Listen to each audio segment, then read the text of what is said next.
Miami-Dade County elected a supervisor of elections for the very first time in recent history, overseeing her first big general in November. She's made some changes, including new voting machines successfully tested just last month. So much more to talk about with Alina Garcia right here at the table. Welcome on this Sunday morning. Great to have you. It's great to be here, Glenna. I know it's crunch time kind of for you for the first time. It is. Well, we've had several elections, but we're going to have, we call it the Big Four, but actually it's going to be 5 elections because it's Miami, Miami Beach, Homestead, Hialeah, and Surfside has some questions. No commissioners or mayors, but questions. A lot of people don't realize that it's not people running, it's also big questions, and sometimes those are the most consequential things on the ballot. We're going to talk all about that, and I want to talk about the new machines because I know there are a lot of questions about that, clear that up. But first, I just want to get a broad sense of, do voters expect anything to change now that this is an elected constitutional office? Well, you know, as an elected person, I respond to the people. I don't respond to a mayor, which is one of the big differences between having an office and a department. You know, we're doing a lot of outreach, we're doing a lot of education, we're going out into the community and bringing all the tools that people need to vote, because my mission is to have as many people as we can that are eligible to vote.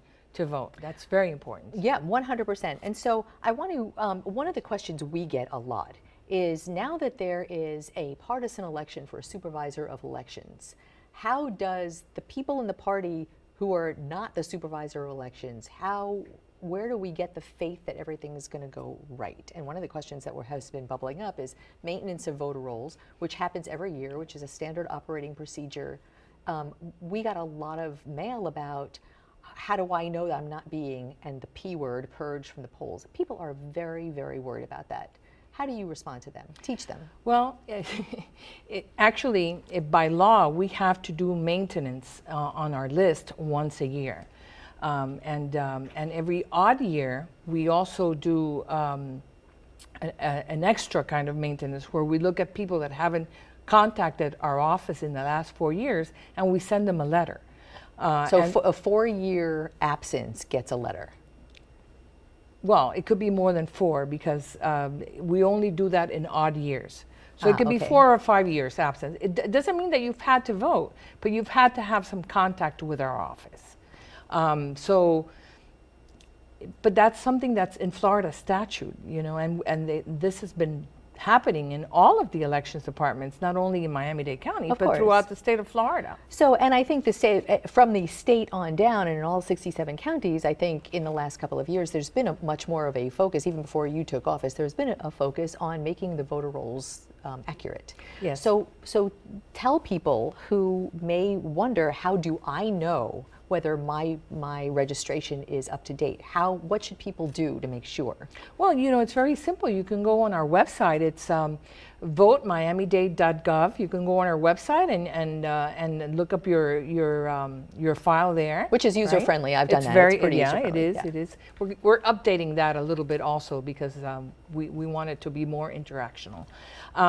So you can do that, or you can call our office. Our number is 305-499-VOTE. If you missed it, we'll put it 499-VOTE. And for all of you that are, you know, we have elections coming up November 9th.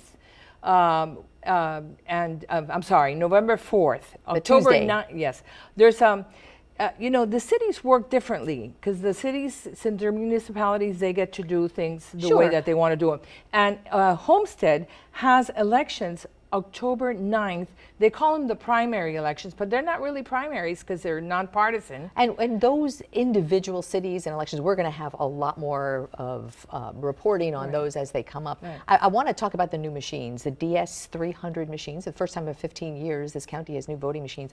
Why did we need new voting machines? How do those work? Well, they're actually not voting machines. They're counting machines. They're scanners. They're scanners. You know, when we vote on paper in Florida, the state of Florida, you vote on paper. Filling in the little bubbles. When you arrive there, you go through the EVID. You know, they search your name, they get your ballot, they give you your ballot, and then you fill out, they bubble in the thing, and then you turn in your ballot, and it gets scanned. That is what we have that's new. And how is that different from what came Well, before? the DS300, we had the DS200s. Number one, we were the last county to upgrade. Was that a cost thing, financial thing? No, it was not only a cost thing, it's also to ensure our county. I always tell people, Miami-Dade County is like on steroids because we're so big. We're bigger than a lot of countries, right? We're big. We're the biggest county in the entire state of Florida, and we want to make sure that all the kinks get taken out. So that's one of the reasons why there was a holdout. So actually, we've already changed them, and now when your ballot gets scanned, there's going to be an image of the entire ballot on there, which is, it's more transparency and it's quicker, it's faster. We couldn't get that done before, even though the DS200 had the capability, but it was not fast enough. And in my conspiratorial mind, where do those scans go? Who sees those and how are they secure? Well, everything is very secure. We have thumb drives. They're in a thumb drive, and they're kept under lock and key. So, but anybody that wants to see, everything is public record. So if you want to see it, you can. Plus, we still have the ballot. It's not that we're throwing away the ballot and we're just keeping the scan. Right, they're all stored. It's another checks and balances. Yeah. So, and we are showing video of last month's, well, I don't know if this is that particular video, but we were there when they were tested, and that testing went successfully. Very successful, yes. It was wonderful, and we're very excited. And it's the first time that we're going to be using these machines come November 4th. Okay, the Constitutional Office gets its own budget. You are returning some of your budget from this fiscal year, which is kind of, you took over halfway. Yes. $3.5 million you're giving back to the county. Yes. That's, I'm a fiscal conservative, and if we can do it, it's important to keep the integrity of elections. That's super important. But at the same time, we can, if we can save $5, we save $5. Did you earmark that? Did you give that back to the county saying, I'd like this money to pay for this?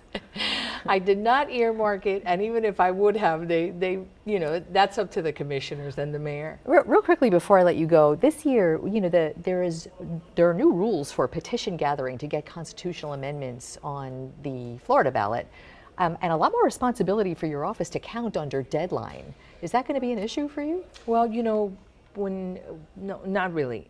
The petitions, they come with a fee. And because it's going to be more complicated now, the fee is going to be going up. Everybody's, so we cover our expenses with that fee, and we hire people to come in Yeah, and that, that's a double-edged sword because that fee makes it more expensive for people to try to get their issues on the ballot. Right. That's a whole conversation for another time. But that's the legislature. Yeah. Whatever they do, we're there to follow the law. Alina Garcia, great to have you. Best of luck with the big 4+1 in November, and we'll do a lot of reporting about that, and hopefully you'll be back. Absolutely, right, whenever you want. Thanks so much. Thank you, Glenna.